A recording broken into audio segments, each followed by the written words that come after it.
Hello, future husbands and wives, moms and dads. Welcome to Christian Marriage in the Home. Well, this wasn't the way that we had planned to have the rest of the semester, but I'm very excited about the lessons that we've got coming up.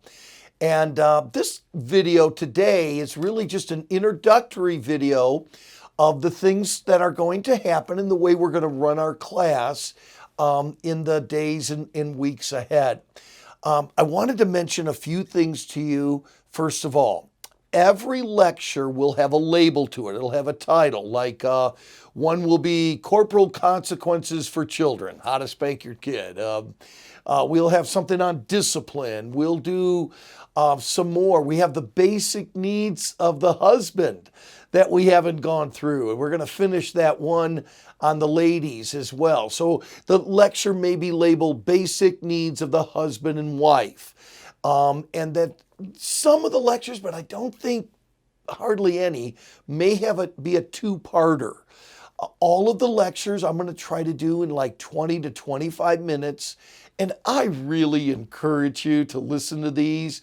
The materials that I give you, I think you'll find to be extremely helpful in your life down the road. So let me encourage you to not put me on fast forward either, because I talk really fast like this. So you don't want to do that, all right? You want to just make sure that you watch the videos, and I'll try to hold them to 20 minutes, 25 max as well. Now, if you happen to have your syllabus with you, I'd like to have you turn to that. There's not a lot of changes. There's one that you're going to be, I suppose, happy for, and that is we will have no verse test on the midterm or on the final exam. So that passage in Ephesians chapter 5 and Ephesians chapter 6, you will not be tested on that, no verses whatsoever. Then I did want to reiterate, because you've got a project coming up. On March 23rd, we could say by, our classes are kind of like Monday through Wednesday and then Thursday, Friday. So there'll be like 2 lectures every week. You'll be able to watch them when you would want. So this would be, say, March 25th. By March 25th, you do need to hand in your book report on Are We There Yet? This was a book written by Pastor Chappell and his wife. I think it's very enjoyable reading. Hopefully you may have already started it. Maybe you've even finished it. But it will be due by Wednesday, March 25th. So make sure that you get that. It's 500 words, and we're going to stick with that. That's really your last project that you have to do. Don't have to do the verses. So the only other thing I wanted to mention today was about the exam, and I thought we would take a moment and review a little bit of the exam. So if you've got something to mark on or whatever, make some notations of some study things, I think these would be very helpful. There are quite a few true and false questions. Several of them are about that quiz on love that we took. What's better, long or short engagements?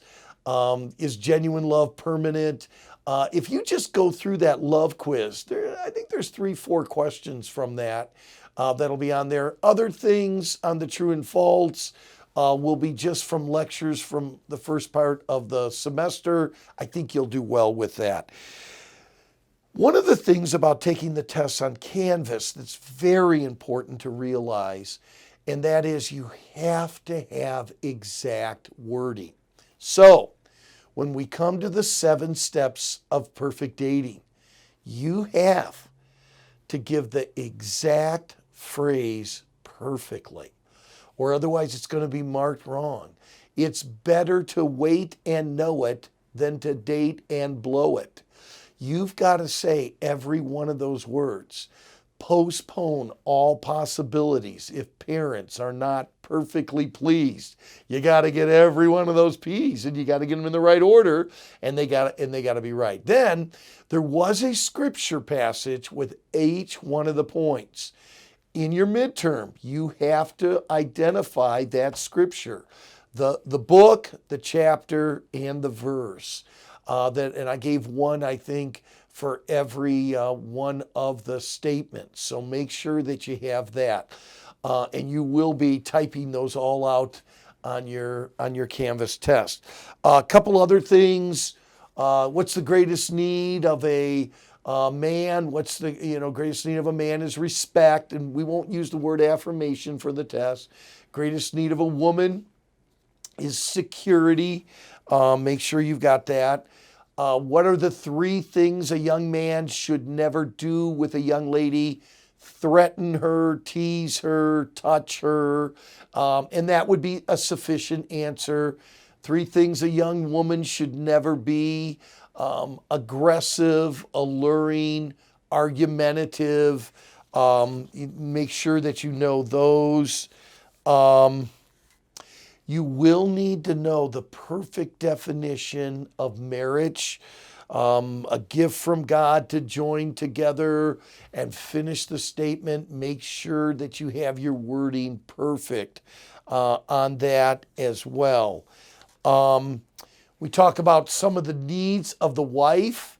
If you remember correctly, a husband needs to make her wife feel needed. A husband should help his wife make her house a home. We will talk about that in our next lecture when we get back into our lectures or whatever, but do know that that's on the test, and I said it would be. We didn't cover any of the needs of the husband, but I did cover all the needs of the wife. Husband needs to be the spiritual leader. Remember those 2 elements of biblical leadership? Initiative was one, and a servant's spirit is the other. And make sure that you have that. I decided not to do anything on the divorce situation. And then on the 4 different types of marriage, make sure that you are familiar with the characteristics. That'll be a matching. What matches with a marriage of conflict, what matches with a marriage of convenience. Make sure that you know those as well. And just what I've reviewed right now, I think if you got all of those things, I think you'll do very well. You still might want to go through the components of a great marriage.